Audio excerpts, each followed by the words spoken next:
There's a running joke in the news media that Elon Musk is the co-president of the United States. It is not true, but it is relevant to our session and our discussion because we are talking about the intersection between governments and businesses and how they shape our world.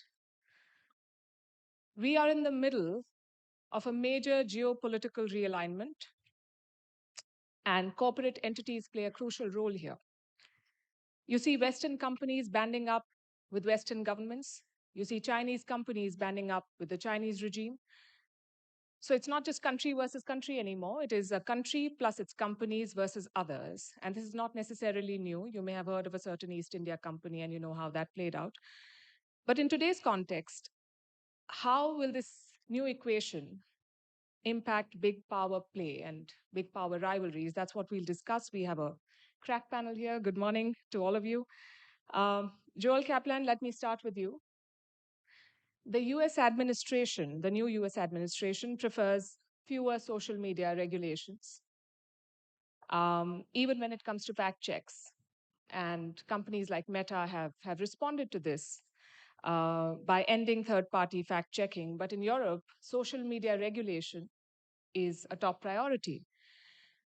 So is that going to be the future of platforms like Meta, where you don't have a uniform policy or principle, you just operate or respond to the country that you're operating in? Well, first of all, Palki, thank you for having me on the panel. It's an honor to be here with the Honorable Minister and the other august guests. Um, I mean, there is obviously been a change in administration in Washington, and I would say the Trump administration does have a very different orientation towards uh, social media companies, but towards American companies and American tech in particular than the prior administration did. And while it's true that President Trump and his administration are much more interested in expanding the freedom of expression online than the prior administration was. I actually think that the bigger change, at least that we're experiencing as a company and as a sector, is that we have an administration in Washington that is interested in promoting American technology, advancing Western values in technology, and honestly defending American tech companies against what they perceive to be a discriminatory regulation targeted at them. That's something we've seen particularly in the EU over the last number of years, and I think it is a change, and one that we're experiencing and are candidly quite pleased about, to have an administration that's prepared to defend American values online and American companies again against what we and they perceive to be unfair targeting. Um, when it comes to the changes that we've made recently around fact checking, um, we found that we know that people don't want to see misinformation on our platforms. It's not good for us. It's not good for them. But the system that we had put in place a number of years ago to deal with it, third-party fact-checking program, just proved to be too prone to political and partisan bias and had destroyed at least as much trust and credibility as it had built. And so we decided to replace that system with another approach that leverages the many different voices and people and diverse perspectives on our platform, a system called Community Notes, which is sort of like, you can imagine, think about Wikipedia and think about the way other platforms have relied on community-based systems to provide more context and more information. We think that's going to be really promising. But will you stick to that even in countries where there's a repressive regime or stifling of free speech or human rights? Well, we're starting it in the United States. It's rolling out in the next couple of weeks. We're going to take our time to make sure that we understand how it's working and that we get it right, and then we'll look to expand to other countries. And of course, we'll take into consideration the different information ecosystems and news ecosystems that exist in different markets and different countries. And we'll make sure that we do it deliberately and carefully. Pierroberto Folgiero, protectionism clearly is creeping up across the world, with the US becoming the unexpected flag bearer of it. How much of an impact will these trade and tariff barriers slash wars have on trade volume and global trade? Good morning, everyone, and thank you for this invitation. And I'm very honored to be at the same panel with the minister. But let me say that what we are living is the geopolitics of shipbuilding. You know, we are shipbuilders. We build ships in 5 continents. But all of a sudden, the world realized the geopolitical power of shipbuilding. Um, and you know, Western countries abandoned shipbuilding something like 20 years ago. So the vast majority of ships in terms of tonnage are built in between China and Korea. So all Western countries are rethinking the strategic importance of this industry. US, first of all, uh, and China is somehow having a long-term view on the importance of the maritime economy, starting from shipbuilding as a building block, moving to logistic business, all the way to owning port infrastructure. Now it's time to rebalance all this. Um, what remains in Western countries is technology-driven shipbuilding. So those kind of ships in which the payload is making the difference. So when the cost of a ship is driven by cost of the steel, cost of the labor, and cost of the energy, it was lost. When these three components accounts for 80%, is lost. When the payload is the most important part of the total, then we can be still relevant. So this is this new era. We believe that this know-how in technology-driven shipbuilding is the way to think of the future shipbuilding. So that's why we are very interested in joining forces through a common geopolitical platform, but joining forces in order to go for a kind of renaissance of shipbuilding in a way that is instrumental to this new geopolitical order. So this is our focus, and we believe this is the way ahead. I'll come to shipbuilding in particular in a bit. Let me get Marianne Dimarchi in the conversation. SWIFT describes itself as a neutral entity with a global character. So I would say this model is based on trust and consistency. Yet SWIFT has become a tool of Western foreign policy, as seen in the war in Ukraine with Russian banks being cut off. Would you say that undermines your claims of neutrality? Well, thank you. Good morning to all, and thanks for your question. Well, indeed, I mean, SWIFT is a global cooperative. We are headquartered in Belgium, so under EU law, but we are present in 200, more than 200 countries. We are connecting the world, the economic and financial world, actually, through more than 11,500 financial institutions all across the world, including, of course, in India. And we are also completely currency agnostic, supporting 150 currencies and so forth. So this is our global nature. We are really keen on being seen as a digital infrastructure, as a public good. Indeed, I mean, we are so based in Europe. There has been sanctions imposed on us and other companies, which we had to apply. But we are really committed to maintain and to show to the world our global nature. We are evolving also our corporate governance to make it more inclusive. And we are, as I said, I mean, we are here, we are a non-profit company. Okay. And as a non-profit company, we're not maximizing on revenue. What we are maximizing on is to ensure that the well, we maximize the value of what we offer to the global ecosystem. We are here to try to resolve some complex challenges, so building the future of tomorrow or the future of finance of tomorrow.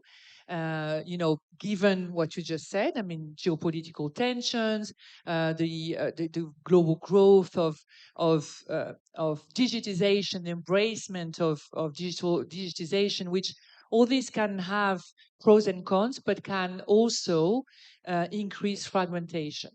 But can you still claim to be neutral, was my question. Yeah, we are. I mean, we are a neutral company, but we have to be headquartered somewhere. And, so we are incorporated in Europe.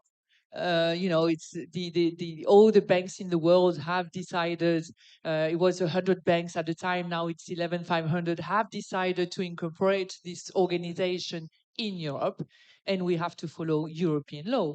But as a company, we have a board which is very representative of many different regions. We are evolving that corporate governance to be even more neutral and representative of all parts of the world. We are present in all the world, and what is really important is not necessarily this part, if I may.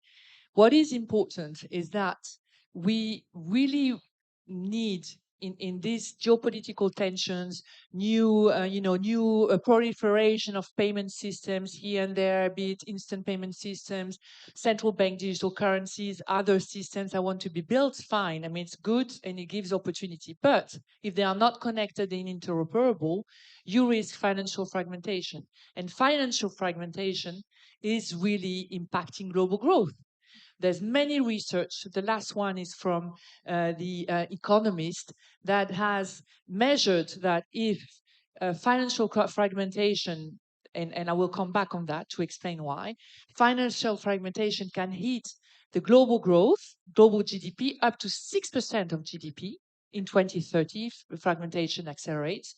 280 million jobs would not materialize because of this, and no single country would benefit from it, in particular those that rely on financial flows. And why is that? Because we need to realize that the economy is not just policies and stuff. It's just, also pipelines, right. Systems that are interconnected, that are the backbone of, the economy, the arteries of economy. And if this is not functioning well, the economy suffers. Right. I would have asked you, Dr. Jaishankar, if he'll help SWIFT find a new headquarters. But on a more serious note, I want to ask you, historically, India has shied away from weaponizing trade and financial institutions. And you yourself have said that we are not in favor of national sanctions. But with the way the landscape is changing, and you've heard all the other players speak, do you think that trade barriers and tariffs and tech sanctions or tech restrictions have a place in our foreign policy or should have a place in our foreign policy? Before I come to that, I just want to say, I can see there are really three capitalists sitting on this side, but I'm impressed to be seen as a commissar. It's a term from my youth, and I was quite amused to see it being used in this age, but I take it as a compliment. Now, your point, tariffs, sanctions, what's happening, export controls. I think whether we would like it or not, they are a reality. Countries use them. In fact, if one looks at the last decade, I would say we have seen a much greater weaponization of pretty much any kind of capability or any kind of economic activity. It could be financial flows, it could be energy supplies, it could be technology. This is the reality of the world. So since I take the world as it is, we have to negotiate our way through that and see, how best we can do for our own country. Because at the end of the day, for a government, for a commissar of the government, you fight for your business. You fight for your business because you're fighting for your employment. You're fighting for your comprehensive national power, of which business makes a very important contribution. And I think today the lines, dividing different domains have eroded. And I think overall, if you see in international relations, I think it's a less restrained uh, culture today than it was, say, a decade ago. And that's something we all need to factor in. Does it bother you, the blurring lines? I'm not, I wouldn't say it would bother me because I've seen its evolution. I mean, I just accept it as part of the playing conditions. So I mean, you, it's part of the assumptions. It's part of the challenge, and I would deal with it. Ideally, even leverage it where I can. Joel Kaplan, the internet was supposed to be borderless, a utopian free space where ideas and thoughts flowed freely. But now there are more and more firewalls being imposed by various regimes. Is that the future we should brace for a fragmented space divided by geopolitical lines? Well, I don't think that that's a future that we should accept. And I think there are real opportunities, even as we speak, to make progress in ensuring that's not the case. And let me give an example of an area that we're quite focused on, as is the government of India.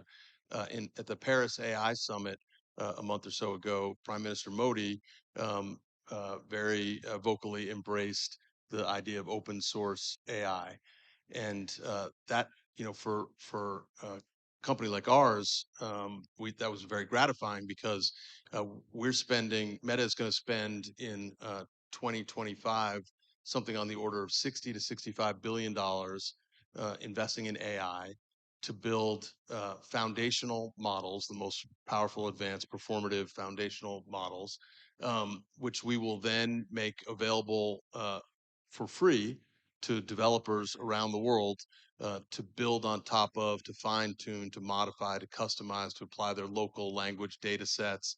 And a country that is really thriving in taking advantage of that opportunity is India. And the reason why I think that's important to your question is this is the way in which we can ensure that the shared values of like the great democracies in the world are what is embedded in the technology of the future. Because we know that it's not just American tech companies like Meta that are making these kind of investments and that have the ability to develop these sort of open source technologies in AI. We saw a month or so ago with the release of DeepSeek out of China that the Chinese are fierce competitors in this area, and they understand that this is one of the technological battlefields of the future. And it's really important that the decision be made as to whether there's going to be an open source standard, a global open source standard that emerges. If you think about past technological advances, you had an open source model in Linux and in Android. And I think we can all be grateful that Linux was a Finnish company and Android was out of an American company, and that the American values of openness, or the shared Western values and democratic values of openness and transparency, are embedded in that technology. That's a choice that we get to make. And the regulatory environment that countries like India and the United States decide on will determine whether the future is built on these shared democratic values or on a different alternative that's emanating out of China. I'm really optimistic about what I see when I come to India, and it makes me think we can avoid the kind of future that you described. I see how China has emerged as a villain, and TikTok is an example of that. The allegation is that TikTok shares data with the Chinese regime, as I'm sure a lot of other Chinese companies do. But here's my issue: American companies do the exact same thing. In the last 10 years, Meta, Apple, and Google handed over data from 3.1 million accounts to the US government. Meta's data sharing is up by 675% in this time. So the So basically, American companies get away with doing the very same thing by virtue of being American. I mean, respectfully, that's just not remotely the same thing.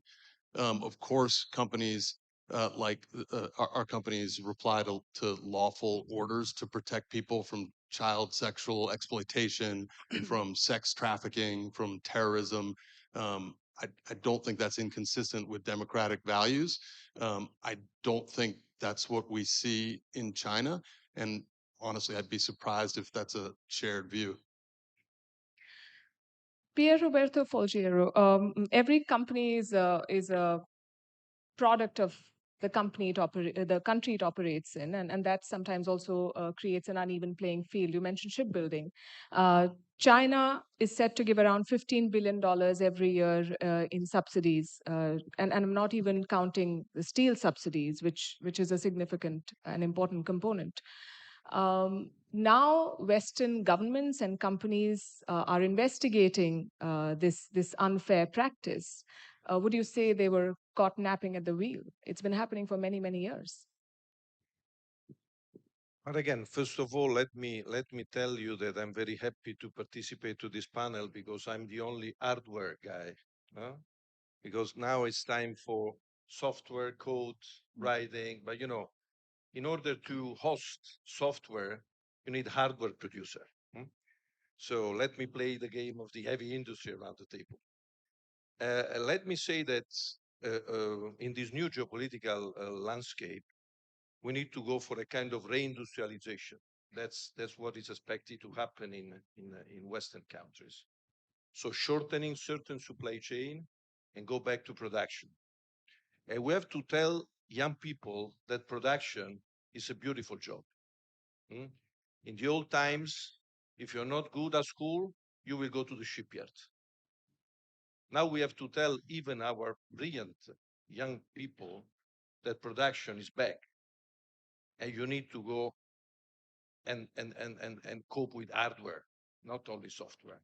So that's the game I'm gonna play. So this is very important. Obviously, we need to modernize shipbuilding. So in order to be attractive and in order to reindustrialize Western countries, we need to offer a job that is as robotized as possible, as automated as possible. That's what we are doing in our shipyard.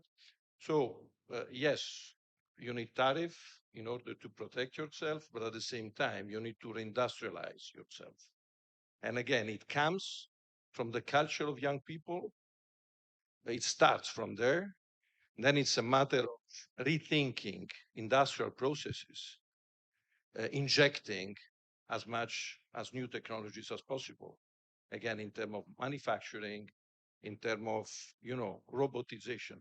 Basically, we have to implement in the shipbuilding something similar to what happened in the automotive sectors 20 years ago, 30 years ago. Obviously, mutatis mutandis, because there are a lot of we work in open field, so we don't work in chains, but there is a lot to do, a lot to do.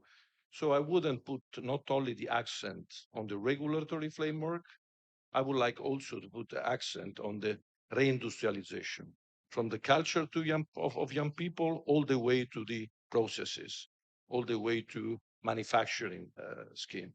And I believe in this respect, India can play a very important role simply because in this renaissance of shipbuilding, India can start from engineering capabilities, coping engineering capabilities, and coupling, engineering capabilities with manufacturing of components, so supply chain, fabrication, and manufacturing of key systems that need to be installed in a ship, and third, availability of labor.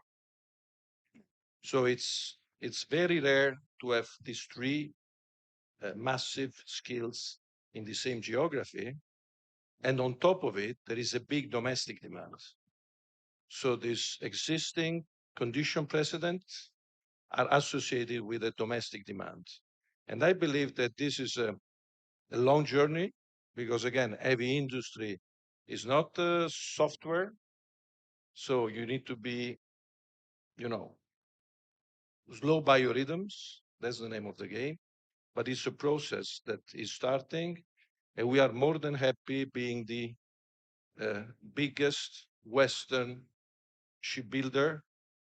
We are more than happy to get along with this renaissance of shipbuilding and putting our technological expertise, because again, the ship of the future is not a hull made of steel, it's a system of systems. That's the concept of technological ships. So we are more than happy to take all these historical roots of the country and associate with our geopolitical bloc expertise and joining forces. Right.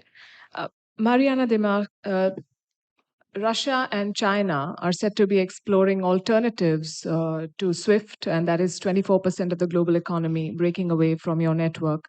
Do you think they can mount an effective challenge to SWIFT? Also, SWIFT was envisioned as part of a global financial infrastructure, and that was underpinned by a globalist US and the near monopoly of the dollar, both of which cannot be assured anymore in the given circumstances. So, do you think that they have a future, or do you think that the world will explore alternatives?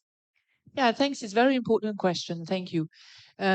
Well, actually, is what I was saying. I mean, you have geopolitical on one side, you have technological innovations on the other side. For instance, central bank digital currencies, or a new way of moving value across the board.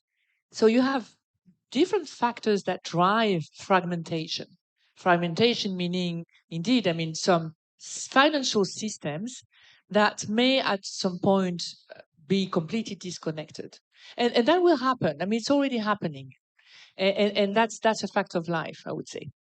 But what is our view is that, global trade over the past has been a fundamental driver of growth. And how has it been?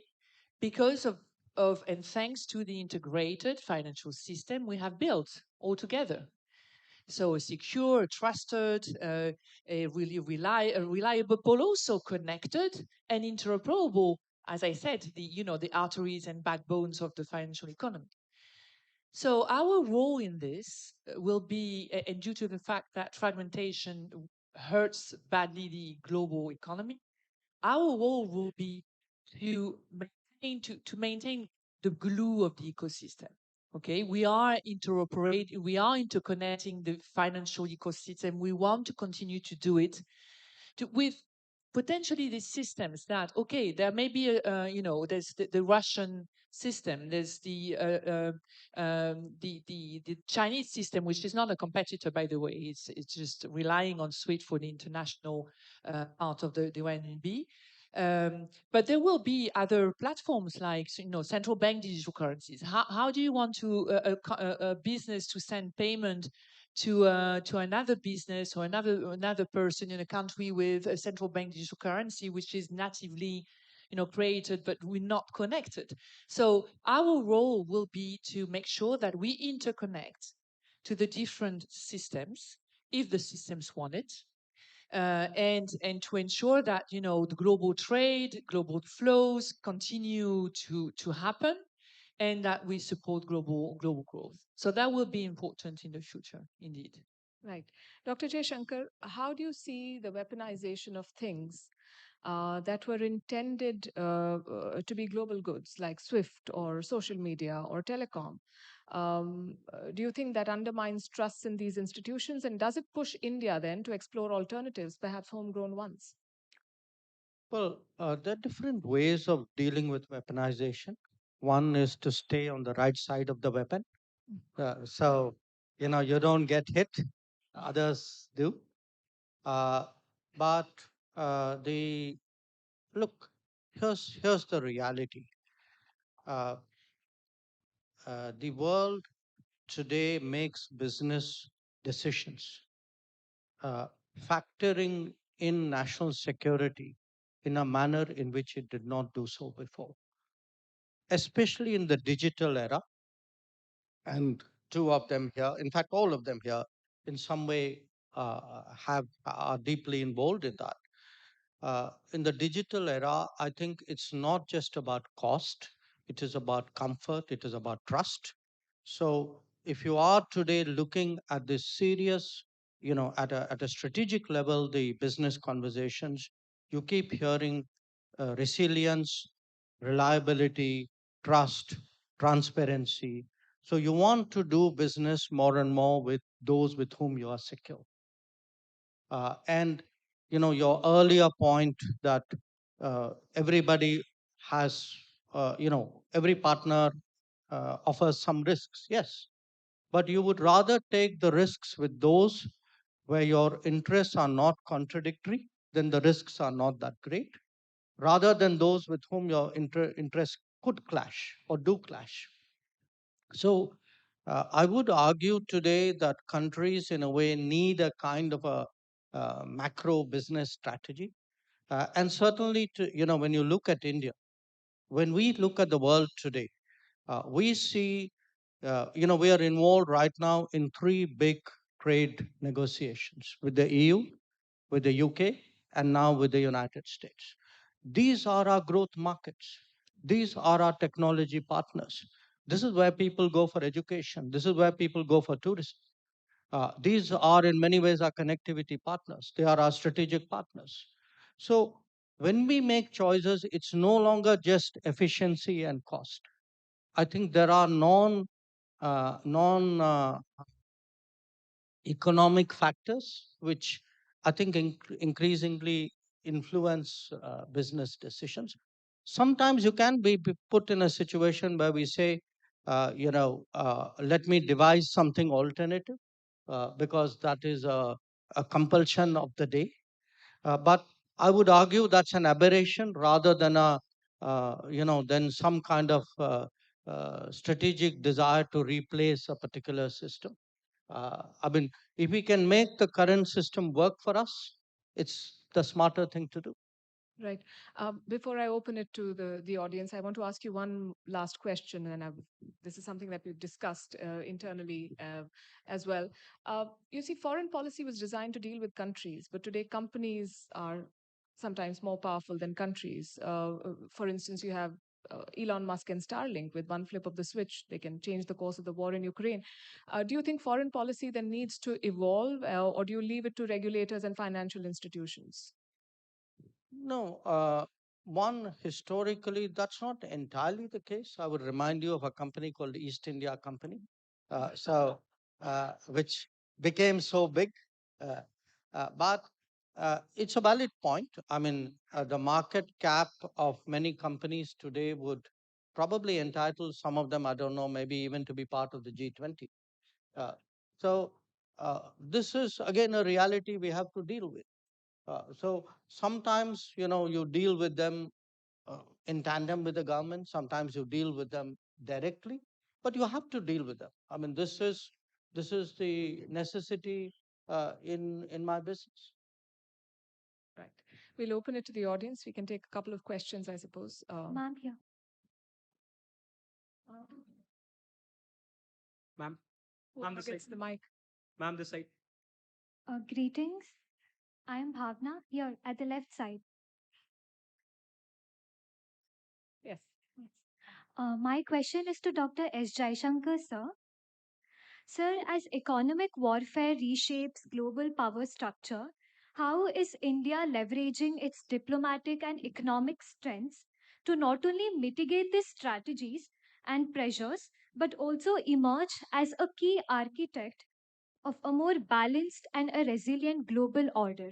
Thank you. Uh, in a way, I had addressed some of that, which is we have global interest today. If you look at our key trade partners, they're spread all over the world.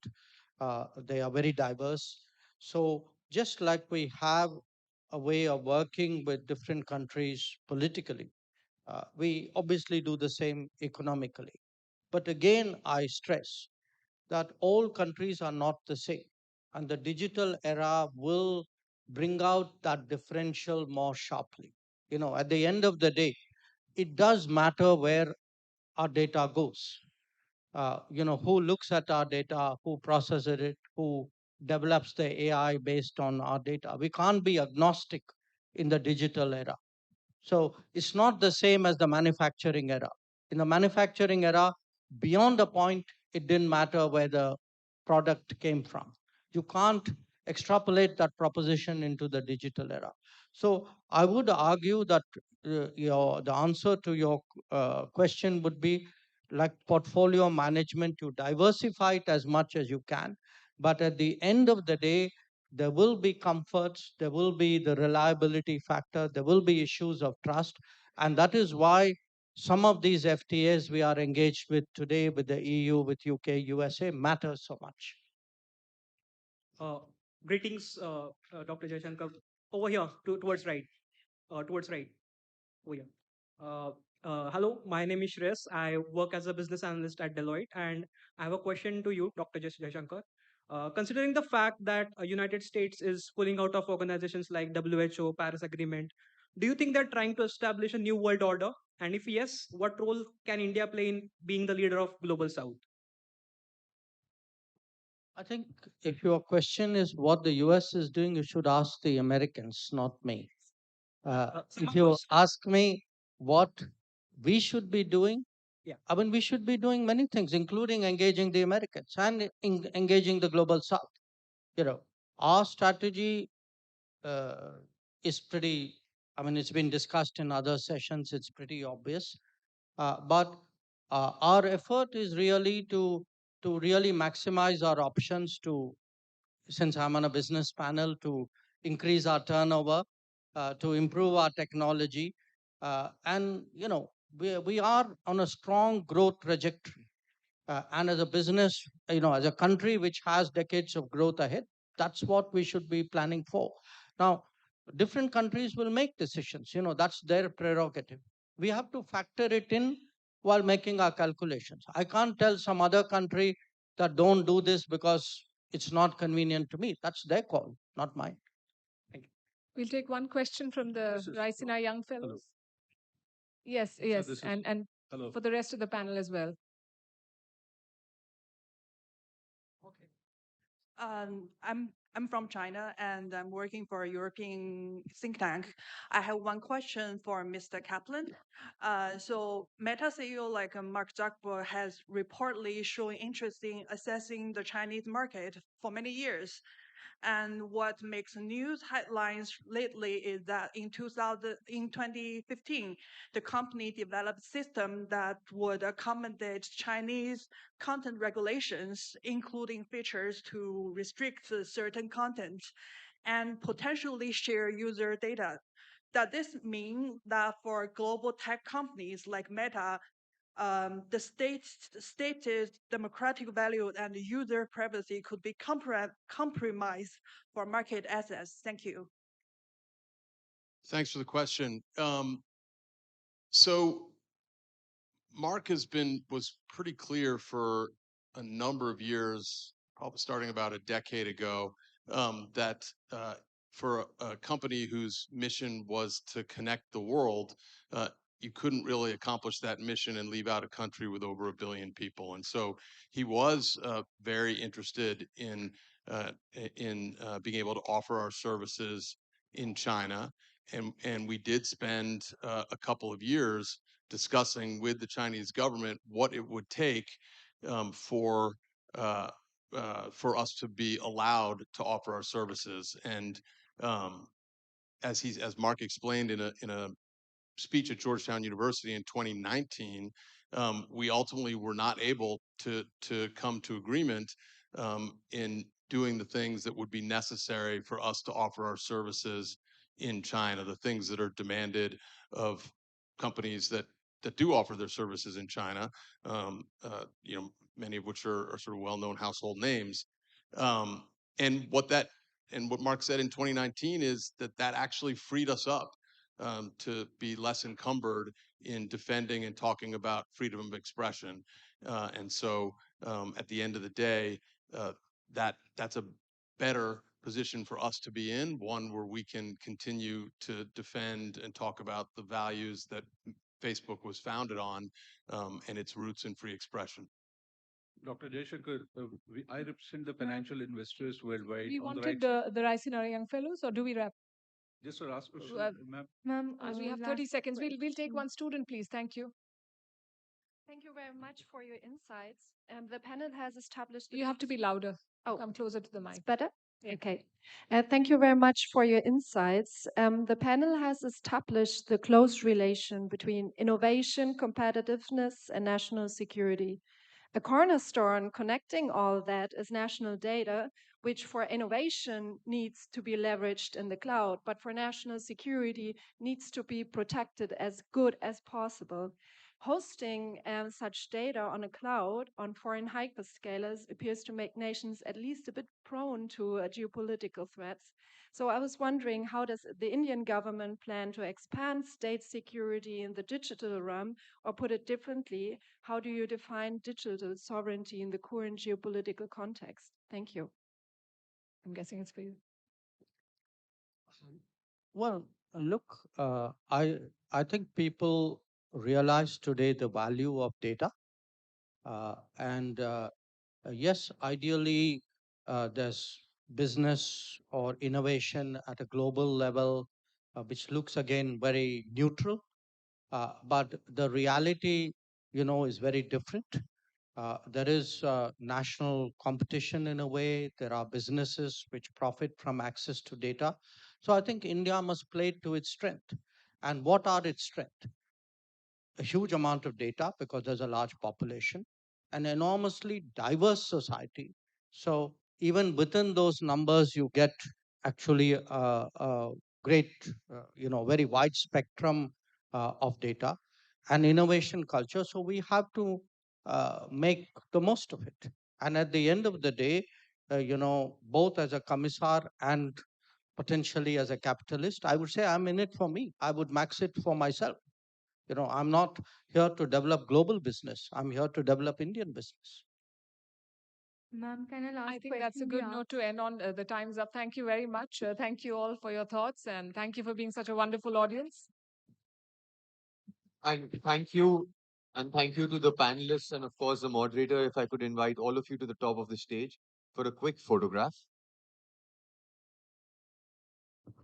We will be moving into the next session swiftly. So I request that we maintain some order and decorum in the room. I already see a lot of people moving around.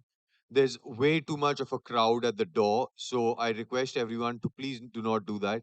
It becomes difficult for movement. There's noise in the room. So it's a humble request if we can keep the doors clean.